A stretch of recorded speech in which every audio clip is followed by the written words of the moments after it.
Hello everybody and welcome back to Paleo Springs and welcome back to our Morrison Formation Mini Series here. It has been a wild couple weeks. If you are just joining the channel from the 2 Point Museum episodes, welcome, hello. I hope this video here is up to your standards and you like it.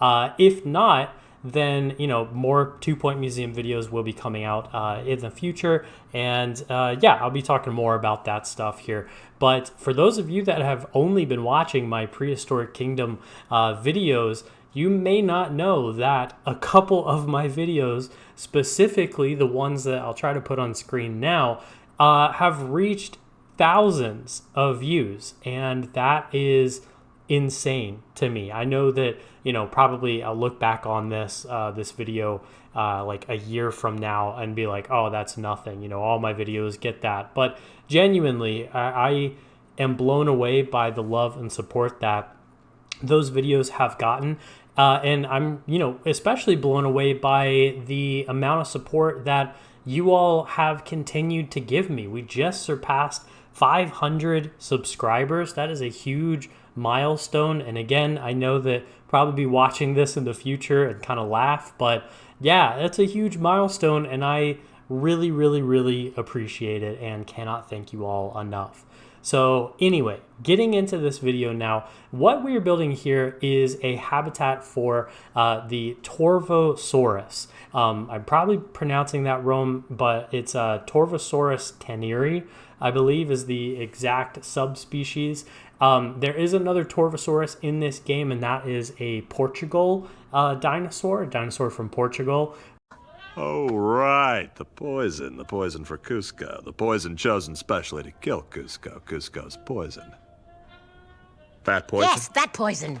Got you covered. But this species here, again, is specifically from the Morrison Formation, kind of matching up with our Morrison Formation Mini Series that we have here. We're taking a break from the herbivores, and we're adding in the only Morrison Formation carnivore that we have in the game so far. I say that because if you're watching this video in the future, hopefully there will be more added. We do know sort of, I guess, for a fact, or I guess it's more speculation technically, since it hasn't been confirmed, that we will be getting the Allosaurus eventually. And Allosaurus is genuinely one of my favorite dinosaurs of all time. I know I have said that about every single dinosaur that we have put into this park and every single prehistoric mammal, but I swear this time, I promise, it's real. It is my favorite dinosaur of all time because it has a story to it, specifically my story to it. So I have loved the Allosaurus since I was little because when I was a kid, I would go to a museum up in Jacksonville, Florida, where I grew up, at a place called MOSH, the Museum of Science and History. And I've still gone back there every now and then as an adult. But, as a kid, you go to these places, you go to Disney, you go to a museum, you go to the zoo, and these places have a certain magic to them that, is kind of hard to capture when you're an adult. And so as a kid, I specifically remember that there was this dinosaur skeleton, and I always thought that it was absolutely gigantic, and it was, larger than life. It was bigger than I was as a kid for sure. But, I went back as an adult and I learned that that was the Allosaurus, and it's been there ever since I was a kid all these years later, and it's still there today. If you go visit MOSH, though, technically I say that with a big asterisk on there, big caveat, because they are actually working on their master plan, which my former museum that I actually worked for is also going through their master plan. Basically what that means is that they are creating a plan for the next, decade, half decade, however long, And part of that is going to be a huge expansion, whether it's a new building. In Mosh's case, they're moving the museum entirely. So they're not only getting a new building, but they are moving across the St. Johns River, which for those of you in Jacksonville, you know exactly what I'm talking about. If you are not from Jacksonville or from Florida, St. Johns River is the big ass Florida that runs through basically the entire state from Lake Okeechobee, which is that giant lake that is on a map of Florida from space, that big lake right in the middle that sort of looks like an eye. That's Lake Okeechobee. The St. Johns River runs north. It's one of the few rivers in the northern hemisphere that actually flows north. A few of the major ones, the St. Johns, the Nile, places like that. But most rivers, if you didn't know, flow towards the equator. So if you're in the southern hemisphere, if you're from Australia or from South America, hello, welcome. I don't know that I've seen any of you watching my videos, but if you are, that's awesome. Most of your rivers are going to flow north towards the equator, and most of us here in the northern hemisphere, our rivers flow south. So just a little fun fact, little tangent there in case you didn't know. But yeah, anyway, I have completely not talked about what I'm doing here. So we're making this exhibit here sort of heavy duty, I guess you could say. This viewing gallery here is probably one of the most heavy duty viewing galleries that I have made so far in this game. I did not want to leave up to chance at all that the dinosaurs could, get out or interact with the guests. We actually pulled at the very beginning. You kind of saw me there for just a second. Pull the fence from our mammoth enclosure. This is sort of a giant rebar fence, I guess you could say. They have them a lot in zoos currently for elephants and rhinos and things like that can't really climb, but because we have the Torvosaurus and they do have those little therapod arms, even though they are bigger than a T-Rex's, we are making it so that there's a curve inward. So if they did try to climb out, that top part is most likely electrified. It's sort of the head cannon there. Obviously, in game, in reality, it's not, but our sort of headcanon here is that it is. But anyway, yeah, jumping back into this, the Torvosaurus is a Morrison Formation therapod.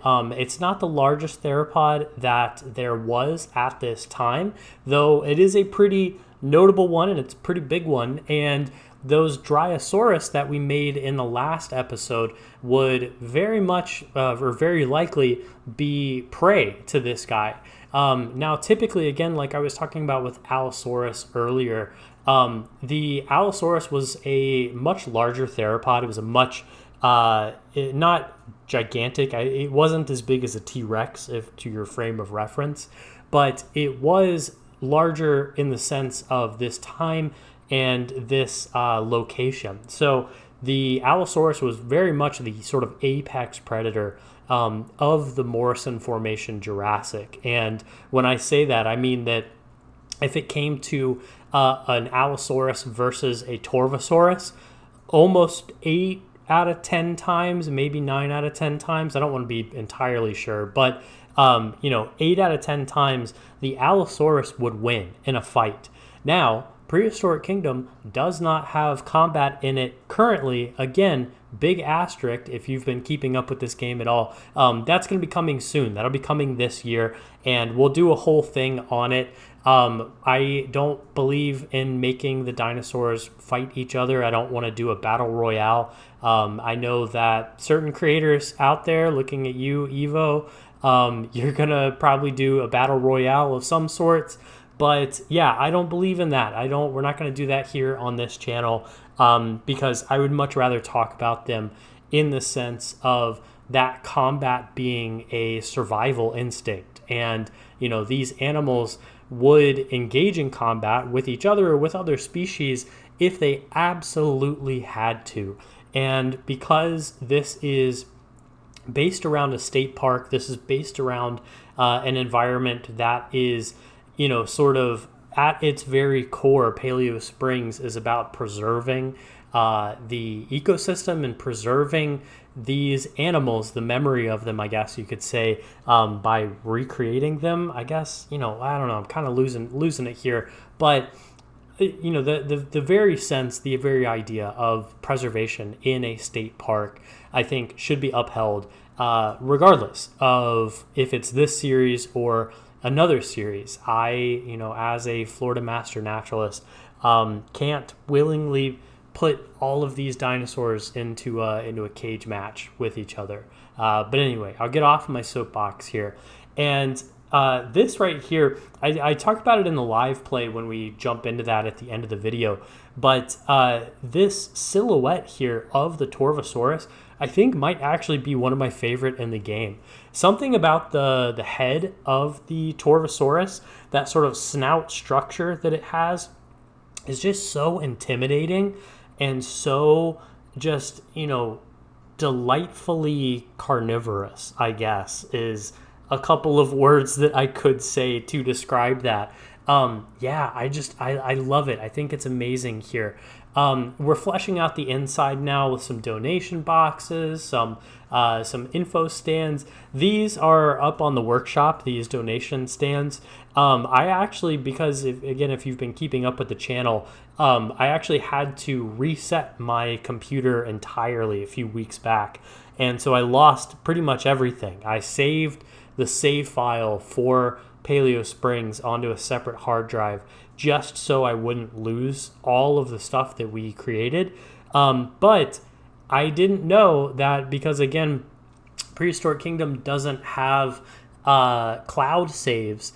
It didn't keep any of my prefabs. So I have lost every prefab that I have made so far. But fortunately for you guys and for me, I have been uploading those to the Steam Workshop. So I actually had to go in and subscribe to my own prefab that I made. It's kind of ridiculous, but I had to subscribe to my own prefab just so I could get those information stands back into my game. But again, for all of you out there that are watching this, and you already know this pretty much about the channel, that all of these things are prefabs on the workshop here. So anyway, jumping back in, we are fleshing out the forest around this area here. We're adding in those pine trees. I've explained in a couple episodes back that anywhere there are not redwoods, we're adding in this dense pine foliage. We're not actually adding back any of those redwood sequoia trees, just because those I want to feel rare when you jump into this park. I want it to feel like those sequoias, it's a special thing to see them. And typically, truthfully being told, when you deforest an area, oftentimes the first trees that come back are pine trees. I forget the specific name of the pine tree here in Florida that takes over, but it's basically an indicating species that area, that field, I guess you could say, if it was like for agriculture or something like that, that field is going to be reused as a natural space. And those pine trees sort of act as what's called volunteer plants. They're not really planted, but they just sort of spring up. So that's kind of the idea of what we're doing here with these pine tree forests, is we're fleshing these out in those areas to make it feel more dense, make it feel more forested, and and just sort of make it feel a lot more cozy here. You'll see in the live play what it sort of looks like from the viewing gallery with this forest in the background. I gotta say, I think this is actually one of my favorite habitats that I've built so far, just because of that rock face in the background that's just sort of covered up by the pine tree forest there. I think it's incredible. We're adding in some water here, doing some terrain paints, because fun fact, in this game, Torvosaurus requires water. So kind of goes back to the Morrison Formation itself, that paleobotany, paleoecology, I guess you could say.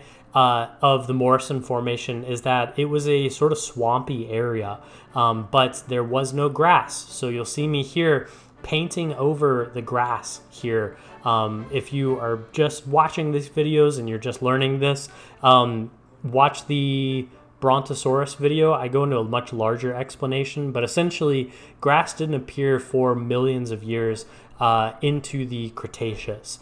Pretty much the late Cretaceous is when it first started to appear. So in all of these Jurassic exhibits, I try to get rid of the grass as much as I can and replace it with sand, gravel, things like that that would have been more indicative of the time. But anyway, I'm running out of rambling time here in the time-lapse footage. So I'm going to leave it off here, and you guys are going to jump into the live play here in just 1 second.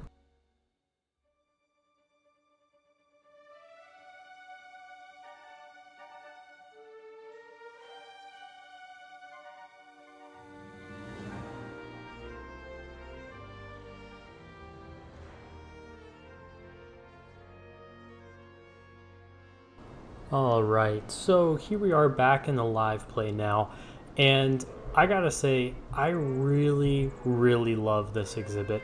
I kind of think that this is my favorite habitat exhibit that we've made so far. You know, the Torvosaurus I think is really interesting, but I think that there are genuinely other more interesting large theropods that we're definitely going to we're definitely going to have in the park eventually.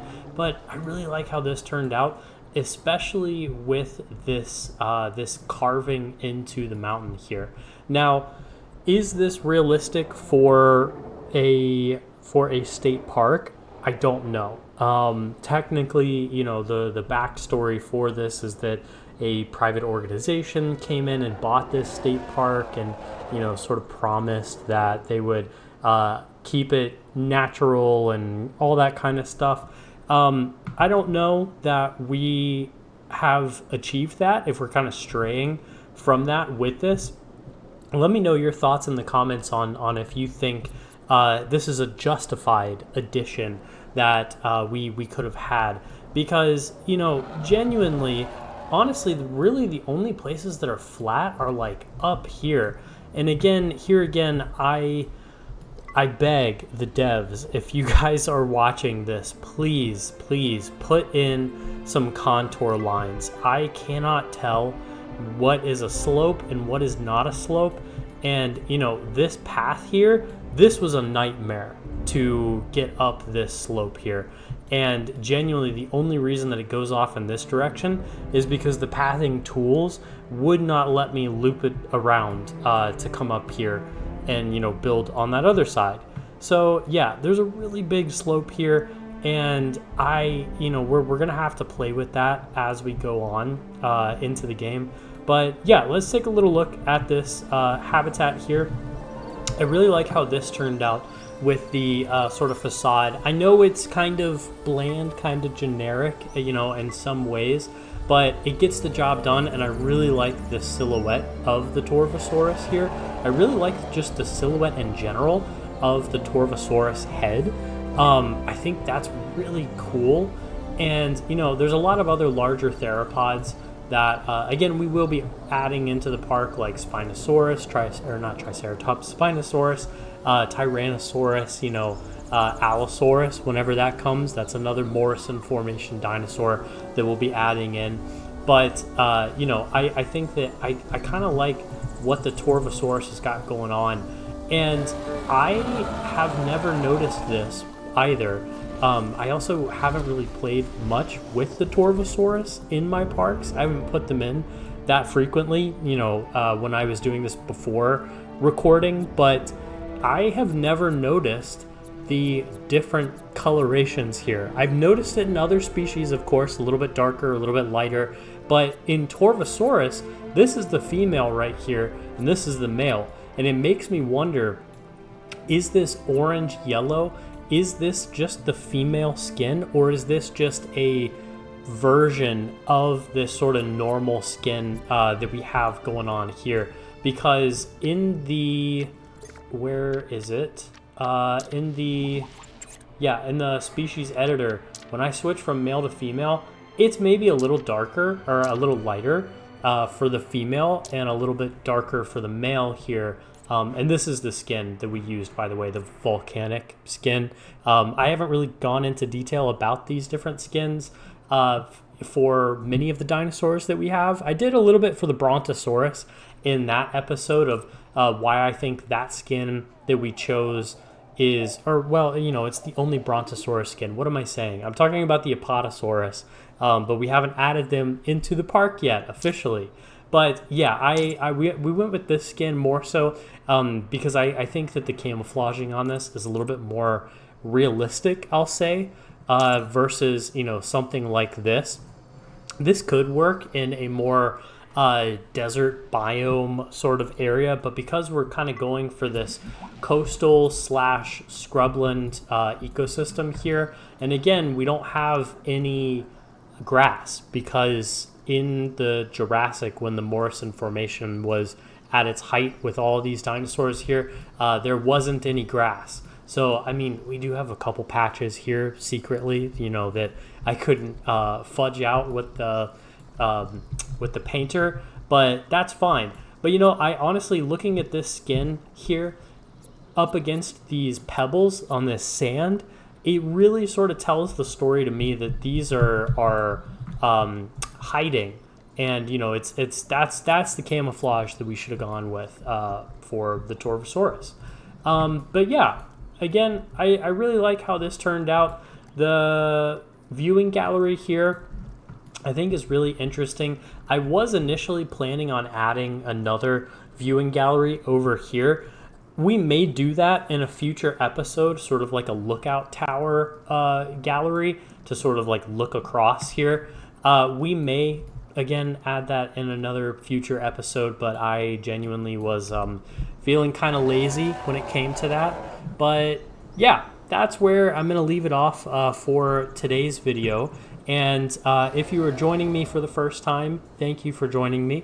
If you're joining me as a regular viewer, thank you again to you as well. There's a million things you could have been doing today, and you chose to spend a little bit of that time here with me, watching me make this little habitat here for a couple Torvosaurus. And I hope you learned something new here with this video as well. One other quick note, just to sort of wrap up here. If you're someone that was watching my 2-point museum content, and this is your first video that you're watching of Prehistoric Kingdom, welcome. I hope you enjoyed it. I hope it lived up to your expectations. It's obviously a different game than 2-point museum, but I hope that in these videos you kind of learn a little bit more about the prehistory surrounding some of these dig sites and around some of these amazing animals that we have that used to live here on our planet Earth. Anyway, again, I'm rambling as always, but again, this is where I'm going to leave it off here, finally, officially. So thank you so much for joining me. I will see you all in the next one. Take care for now.